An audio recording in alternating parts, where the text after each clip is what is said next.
నమస్తే అండి, నేను మీ యష్మిత. ఈటీవీ లైఫ్ ఆధ్యాత్మిక ఛానల్ జీవన యోగ కార్యక్రమానికి మీ అందరికీ స్వాగతం.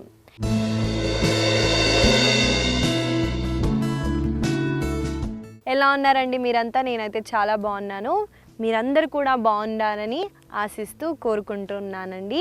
ఇవాళ మనం మన సాధన ప్రాక్టీస్ చేసే ముందు ఒక విషయం చెప్పాలనుకుంటున్నానండి. నేను ఒక ఉదాహరణ తీసుకుంటానండి.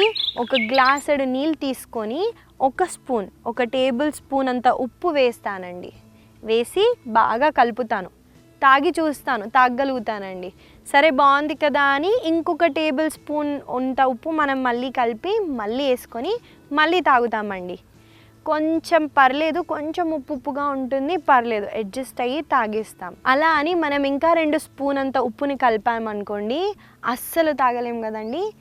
ఇలానే మన లైఫ్లో కూడా, మన జీవితంలో కూడా మనం ఏమనుకుంటామంటే జీవితం అన్నది చాలా చిన్నది, చాలా ఎంజాయ్ చేసేయాలి, ఇవి చేసేయాలి, అవి చేసేయాలి అని చాలా ఒక మనిషికి చాలా కోరికలు అన్నీ తీర్చేయాలని అనుకుంటాడు. అలా చేయటం వల్ల మనకి లైఫ్ అన్నది తగ్గిపోతుంది. ఎలా అయితే మనం ఆ వాటర్ని తాగలేమో అలానే మన బాడీ అన్నది టాక్సిన్ అయిపోతుందండి. కాబట్టి అదే గ్లాస్ నీళ్ళని మీరు టబ్ అంత నీళ్ళల్లో వేసి చూడండి, ఆ ఉప్పు అన్నది అసలు కనిపించదండి. అలా మనము మన బాడీలో పాజిటివ్ ఎనర్జీని, పాజిటివ్ వైబ్స్ని, ఫ్రీక్వెన్సీస్ అంటారు కదండి, అలా మన సాధనాన్ని మనం ప్రాక్టీస్ చేయటం వల్ల మనకి ఆ నెగిటివ్ ఎనర్జీ ఏదైతే ఉన్నాయో, టాక్సిన్స్ ఏవైతే ఉన్నాయో మన లైఫ్లో, మన బాడీలో అవి మెల్లమెల్లగా కనిపించకుండా అయిపోతాయి. నెగిటివ్ థింగ్స్ని, నెగిటివ్ ఆలోచనల్ని మనం ఆపలేమండి. సిచ్యువేషన్స్, లైఫ్ అంటే అన్నీ ఫేస్ చేయాల్సి వస్తుంది. కానీ మనకి పాజిటివ్నెస్ ఎక్కువ ఉండటం వల్ల మనం దాన్ని ఎక్కువగా పట్టించుకోం. కాబట్టి పాజిటివ్ ఎనర్జీని మనం ఎక్కువగా పెంచుకోవాలి. ఇవాళ మనం మన ఆసన చేసే ముందు వార్మప్స్తో స్టార్ట్ చేద్దామండి. దానికి ఇలా తాడాసనలో నిల్చోండి. నిల్చున్న తర్వాత కుడి కాళ్ళని ఇలా పైకి లిఫ్ట్ చేసి పక్కకి తీసుకెళ్ళండి. చూడండి, నీ రొటేషన్స్ చేస్తున్నాను. ఇలా నేను చేయటం వల్ల నాకు హిప్ దగ్గర అన్నది చాలా మంచిగా రొటేషన్స్ అవుతాయండి. ఇక్కడ స్టిఫ్నెస్ ఉన్నా కూడా పోతుంది. కాబట్టి ఈ మూమెంట్ని చేయండి. ఇప్పుడు యాంటీ క్లాక్ వైజ్. మీకు బ్యాలెన్స్ కుదరకపోతే 2 చేతుల్ని ఇలా వేస్ట్ పైన పెట్టి కూడా చేయొచ్చు.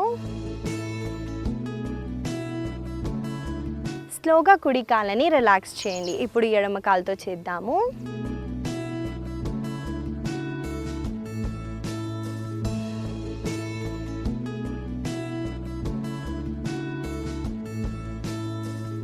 ఇప్పుడు రివర్స్.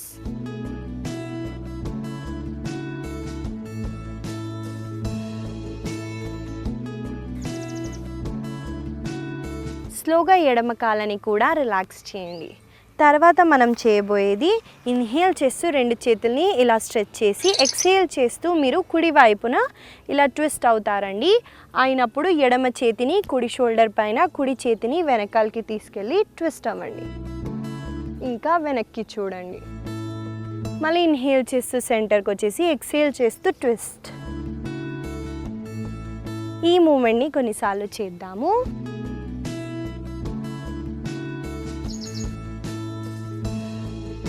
చూడండి, నేను ఇది షోకి పెట్టట్లేదు, ఇలా పెట్టి మీరు భుజాన్ని వెనక్కి పుష్ చేయండి. ఇలా చేస్తే మీకు ఇంకా మంచిగా ట్విస్ట్ అవుతుందండి. స్లోగా సెంటర్కి వచ్చేసి రిలాక్స్ అవ్వండి. ఇప్పుడు ఇన్హేల్ చేస్తూ మెడని, ఎక్స్హేల్ చేస్తూ మీ కుడి వైపున ట్విస్ట్ అవ్వండి.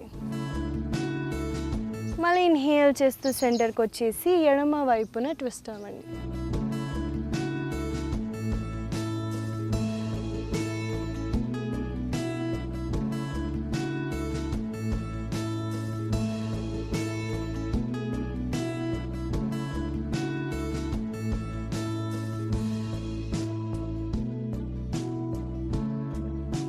స్లోగా సెంటర్కి వచ్చేసి రిలాక్స్ అవ్వండి. చూసారు కదండి, ఇవాళ మన వార్మప్స్ చేసాము. మనము సాధనాలోకి వెళ్ళిపోదాం.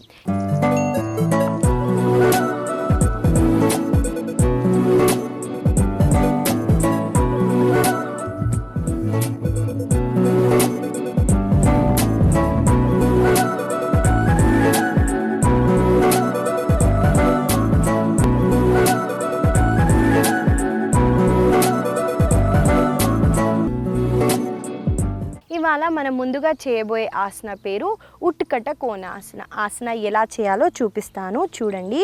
2 కాళ్ళని ఇలా వైడర్గా దూరంగా పెట్టుకుంటామండి. ఎంతైతే అంత దూరం పెట్టుకోవడానికి ట్రై చేయండి.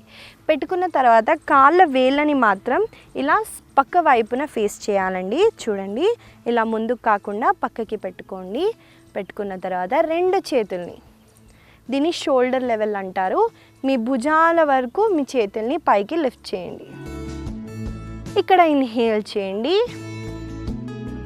శ్వాసని గట్టిగా పీలుస్తూ మళ్ళీ శ్వాసని వదులుతూ మీరు కిందికి ఇలా స్క్వాట్ అవ్వండి.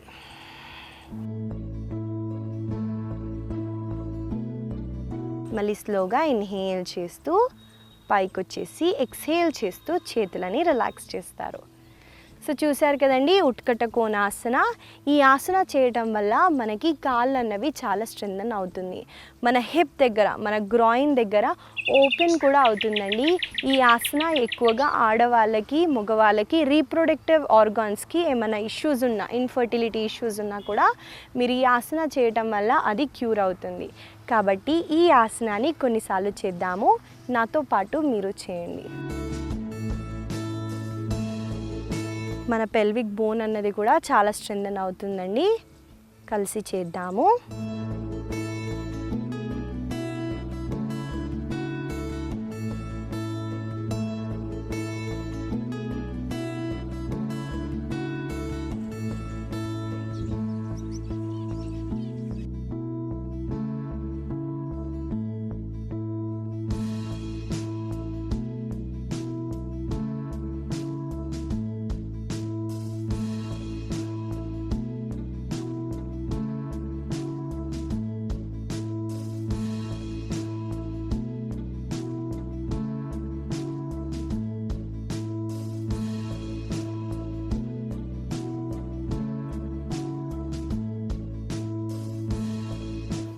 స్లోగా పైకి వచ్చేసి చేతులని, కాళ్ళని రిలాక్స్ చేయండి.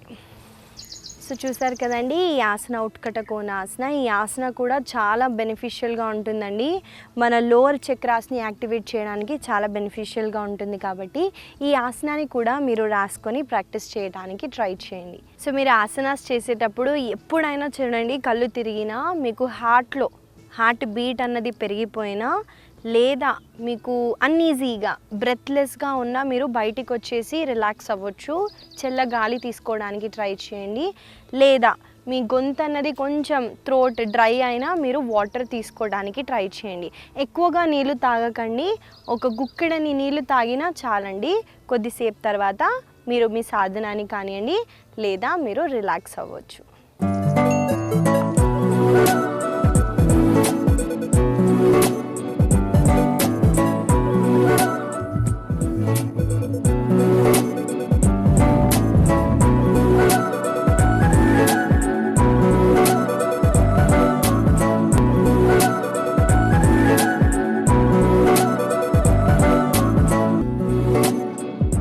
ఇవాళ మనం తర్వాత చేయబోయే ఆసన పేరు తిర్యక్ తాడాసన. ఆసన ఎలా చేయాలో చూపిస్తాను చూడండి.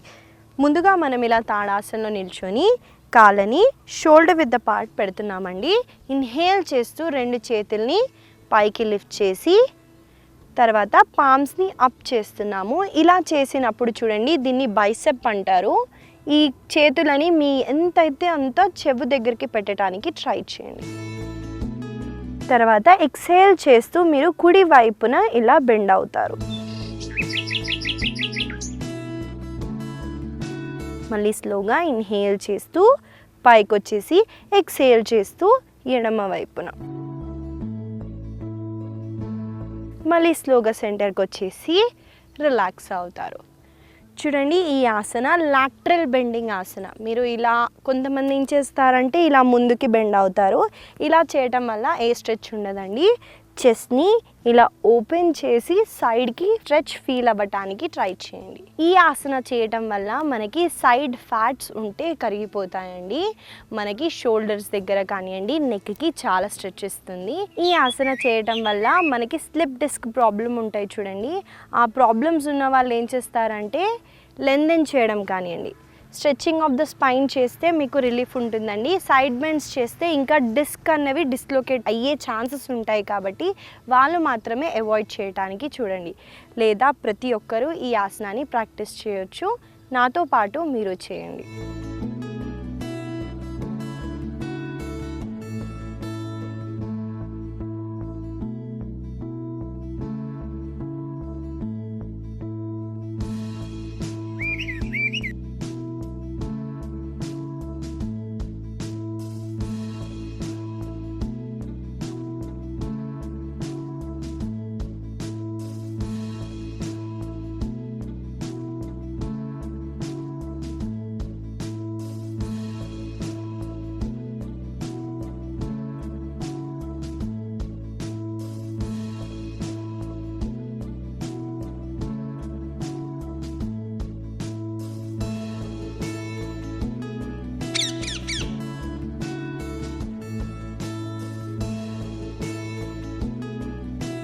స్లోగా సెంటర్కి వచ్చేసి చేతులని కాళ్ళని రిలాక్స్ చేయండి. ఈ ఆసన మీరు డైనమిక్ మూమెంట్గా కానివ్వండి లేదా ఆసనాలు హోల్డ్ చేస్తూ ఉజ్జాయి బ్రీతింగ్ తీసుకోవడానికి ట్రై చేయండి. దీనివల్ల చాలా బెనిఫిట్ ఉంటుందండి. కానీ చాలామంది ఆసనాన్ని లైక్ చేయరండి. ట్రెడిషనల్ హోల్డ్ చేసి ఆసన చేయటం అన్నది ఇష్టపడరు. డైనమిక్ మూమెంట్ వాళ్ళకి ఎక్కువ చేయాలి అన్నది ఉంటుంది. కానీ ఆసన హోల్డ్ చేయడం వల్ల దానికన్నా ఎక్కువగా బెనిఫిట్స్ దొరుకుతాయండి. ఎందుకంటే మనము ఆసనాలో ఉంటూ ఆ పార్ట్ని ఫీల్ అవుతూ స్ట్రెచ్ చేస్తాం కాబట్టి ఇంకా చాలా బెనిఫిట్స్ ఉంటాయండి. కాబట్టి దీన్ని మీరు ఫాలో అవుతూ ఉజ్జాయి బ్రీతింగ్ చేస్తూ ఆసనాలు హోల్డ్ చేయడానికి ట్రై చేయండి. మనము తర్వాత చేయబోయే ఆసన పేరు పశ్చిమోత్థానాసన. ఆసన ఎలా చేయాలో చూపిస్తాను. దీన్ని మనము దండాసనాలో కూర్చొని చేస్తామండి. కాబట్టి దండాసనాలో కూర్చోండి.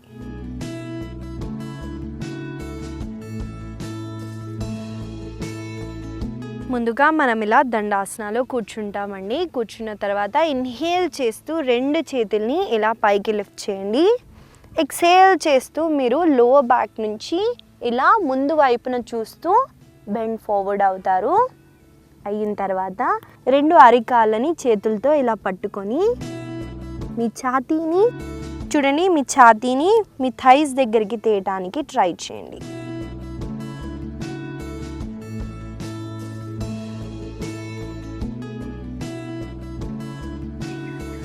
మళ్ళీ స్లోగా ఇన్హేల్ చేస్తూ పైకి లిఫ్ట్ అయ్యి ఎక్సేల్ చేస్తూ రిలాక్స్ అవుతారు.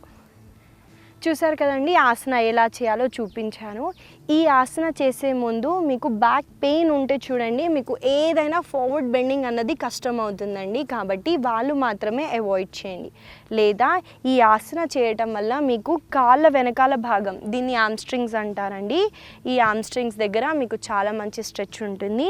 మీ అబ్డామిన్ దగ్గర కూడా మీరు ఇలా బెండ్ ఫార్వర్డ్ అవుతున్నారు కాబట్టి మీ పొట్టని కూడా చాలా మంచిగా మసాజ్ చేస్తుంది.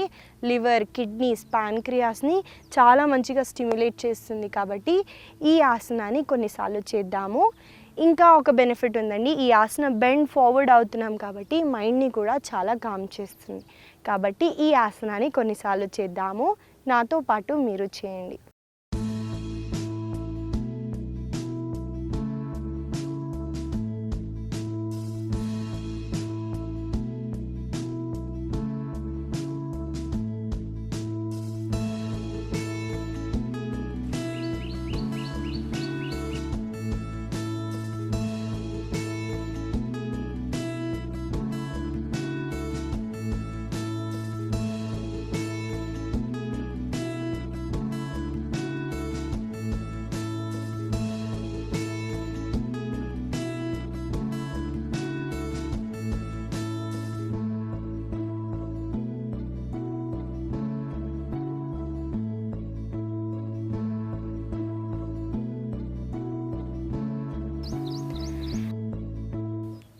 స్లోగా ఎక్స్హేల్ చేస్తూ చేతులని రిలాక్స్ చేస్తారు. ఎలా అనిపించిందండి ఈ ఆసన చేసిన తర్వాత? చాలా మంచి స్ట్రెచ్ అయితే మీరు ఫీల్ అవుతూనే ఉండొచ్చు.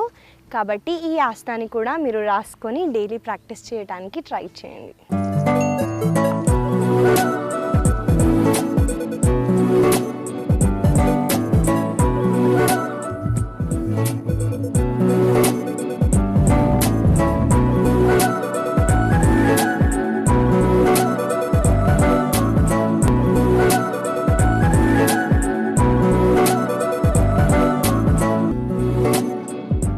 మనము తర్వాత చేయబోయే ఆసన పేరు అర్ధశలభాసన. ఆసన ఎలా చేయాలో చూపిస్తానండి. ఈ ఆసన చేయటానికి మనము మన పొట్ట వైపున పడుకుంటాము. దానికి ఇలా ఫస్ట్గా ఒక లెగ్ని ఫోల్డ్ చేస్తూ ఇంకో లెగ్ని ఫోల్డ్ చేస్తూ లైయింగ్ డౌన్ పొజిషన్కి వచ్చేయండి.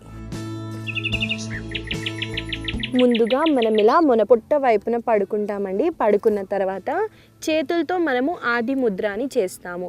ముద్ర ఎలా చేయాలో చూపిస్తాను చూడండి. మీ బొటని వేలని చిటికెడి వేల కింద వైపున పెడుతూ తర్వాత 4 వేళ్ళని ఇలా ఫోల్డ్ చేయండి. దీన్ని ఆది ముద్ర అంటారండి. ఈ ఆది ముద్రని మనం అప్లై చేస్తూ 2 చేతుల్ని వెనక్కి తీసుకెళ్ళి తొడల కింద పెట్టండి. చూడండి నేను ఎలా పెడుతున్నానో. ఇలా మీరు పెట్టి మీ చిన్ని మాత్రం ఇలా మ్యాట్ పైనే ఉంచండి. పెట్టిన తర్వాత మీరు శ్వాసని పీలుస్తూ కుడి కాళ్ళని పైకి లేపటానికి ట్రై చేయండి.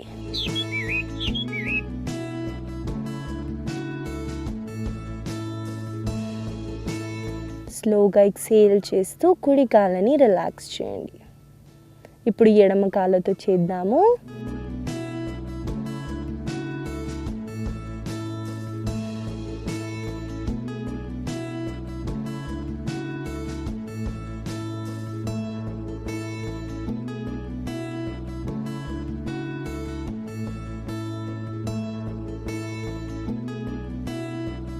సో చూసారు కదండి ఆసన ఎలా చేయాలో చూపించాను. ఈ ఆసన చేయటం వల్ల మీకు లోవర్ బ్యాక్ దగ్గర చాలా మంచి స్ట్రెచ్ ఉంటుందండి. కాళ్ళని మీరు లెగ్ లిఫ్ట్ చేయటం వల్ల మీ కాళ్ళు అనేవి టోన్ అవుతాయండి. మీ గ్లూట్స్ టోన్ అవుతుంది. మీ లంబార్ రీజియన్కి చాలా మంచిదండి ఈ ఆసన. ఈ ఆసన మనము కొన్నిసార్లు చేద్దాము. నాతో పాటు మీరు చేయండి.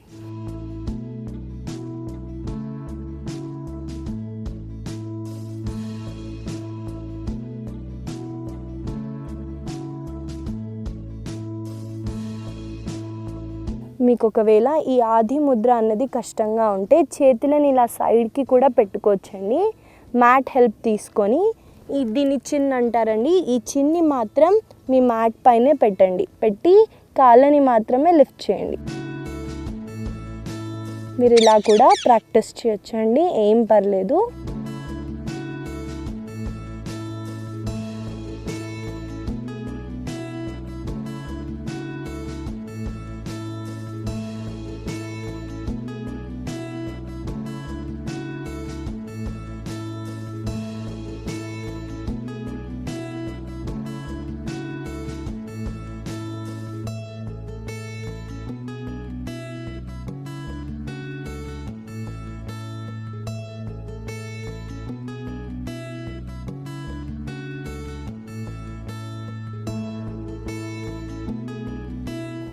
స్లోగా కాళ్ళని చేతులని రిలాక్స్ చేసి మకరాసనాలో రెస్ట్ చేయండి.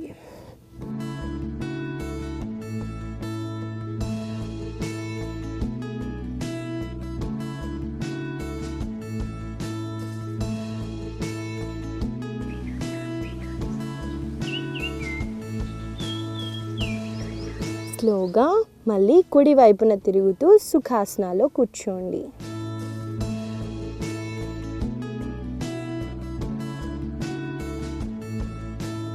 ఇదండి మన శలభాసన. ఈ ఆసన చేయటం వల్ల నేను మీకు బెనిఫిట్స్ కూడా చెప్పాను. యష్మిత ఎప్పుడు చెప్తుంది అబ్జర్వ్ చేయండి, అబ్జర్వ్ చేయండి. ఏం అబ్జర్వ్ చేయమంటుంది అని అనుకొని ఉంటారు. కానీ మనము కళ్ళు మూసుకొని ఏ కండరాల దగ్గర మీకు స్టిఫ్నెస్ ఉందో, ఏ కండరాలు మూవ్ అవుతుందో అబ్జర్వ్ చేస్తే మీకు స్టిఫ్నెస్ అన్నది ఈజీగా పోతుందండి. మనము ఎంత అవేర్గా ఉంటామో అంత బెనిఫిట్ ఉంటుంది. కాబట్టి మీరు అంత అవేర్నెస్తో యోగా చేయడానికి ట్రై చేయండి. యోగా అంటే ఏమో కాదు కదండి, ఆత్మ నుంచి మన పరమాత్మకి కలవటమే యోగా అంటారు. కాబట్టి మనము లోపల బయట ఏముందండి మెటీరియలిస్టిక్ థింగ్, ఇవాళ ఇది ఉంటే రేపు ఇలా ఉండకపోవచ్చు, ఈ ప్లేస్ కూడా అలా ఉండకపోవచ్చు. కానీ మన లోపల ఏం జరుగుతుందో అబ్జర్వ్ చేయడానికి ట్రై చేయండి. ఈ ఆసనాలు మీరు గుర్తుపెట్టుకొని మీరు పొద్దున్న కానివ్వండి సాయంత్రం వేళల్లో ప్రాక్టీస్ చేయడానికి ట్రై చేయండి.